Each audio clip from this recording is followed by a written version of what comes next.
I don't think people realize how many people go hungry on a day-to-day basis. And sometimes when our clients are eating a meal, that may be the only meal that they eat all day. We speak about disasters and emergencies that happen all over the country, within the state. The people we serve are in a state of emergency every single day. When you're mentioning hunger, we're talking about poverty. And as we're talking about an economic downturn, we're seeing poverty rise. Hunger and poverty looks completely different with every person that walks through the door. The issue of hunger does not just impact low-income people. The issue of hunger impacts all of us.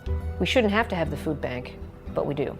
And we should be grateful, and we should fund it, and we should support it, because there's a need. There's a real need in this state.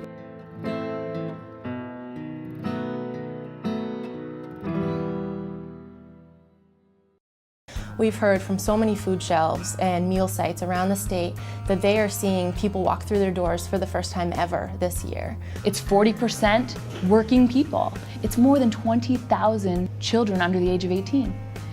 The face of hunger has spared no one. If people don't have access to food, they simply cannot get through the day. It's very stressful to have to wonder where you're going to eat and how your family's going to eat. They're choosing whether to pay their mortgage bill or whether to pay their electric bill or whether to eat. Those are decisions that hopefully many of us won't have to ever come to, but the reality is they do. I'm a regular member here. I come here at least once a month to get food if I need it. I'm a disabled veteran and I live on a disability check every month that doesn't cover all of my expenses.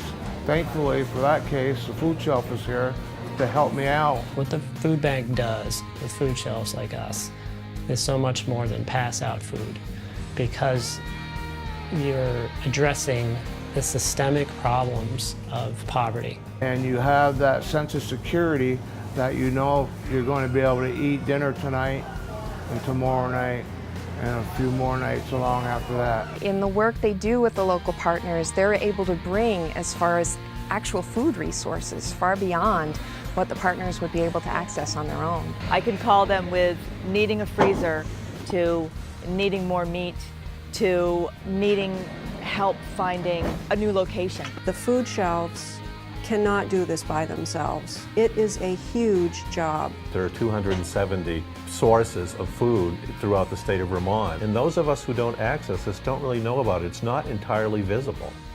But when you're distributing 7 million pounds of food a year, it's going somewhere. We distribute about 600,000 pounds of food monthly. We have to be on our game and move it just as fast as we can.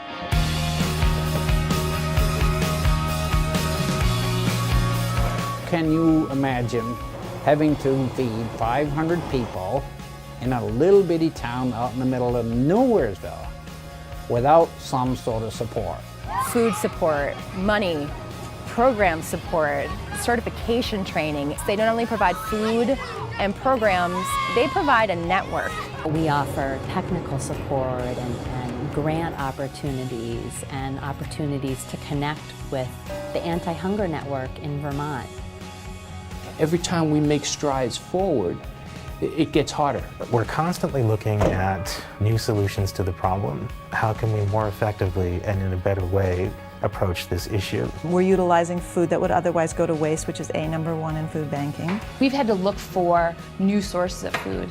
That's why we've gone and purchased a farm. We're going to start growing food. That's why we're gleaning. At least 50% of the sites that we serve don't have any sources of fresh vegetables. And so this is really the only vegetables that a lot of families are getting. We're an organization that is excellent at rescuing food. In the process of taking some of that rescued food and turning it into meals, the people who actually do the work are part of a job training program. I just came here to basically learn different techniques of cooking. That's the most exciting part, to see how far your money can stretch, and you're also helping the community while you're learning. It offers me an opportunity that I wouldn't be afforded if I had just been on a regular program of social services. It's actually opening up some different options for me. This just spread out my options. It also makes me contribute back to a community that's really been good to me and my kids. It's impressive what you can do when you put your mind to it. And when you get a lot of people putting their minds to it, it will really blow you away. Everyone has the same mission when they're there, and it's unbelievable to witness just the heart that these people have. It makes you want to do the same. It's contagious. I'm always amazed at the effectiveness of what they do towards achieving their mission. We are completely built on social capital. It's the awareness, it's the donors, it's the volunteers, it's our network partners. You know, it's our employees here who are all so amazingly committed to our mission. We're dedicated to get the job done because of the need, and that it's so important. It's so important to get the job done every day, and we do. To the Vermont Food Bank, my message would be, thanks for all your support. I work with some really amazing people who are really passionate about the work that we do. The Vermont Food Bank is about gathering, about sharing, about nurturing. The end result is helping people transform their own lives. To make the situation better, to make a difference. That's why I'm here every day. That's why we're all here every day. That's what the food bank is about.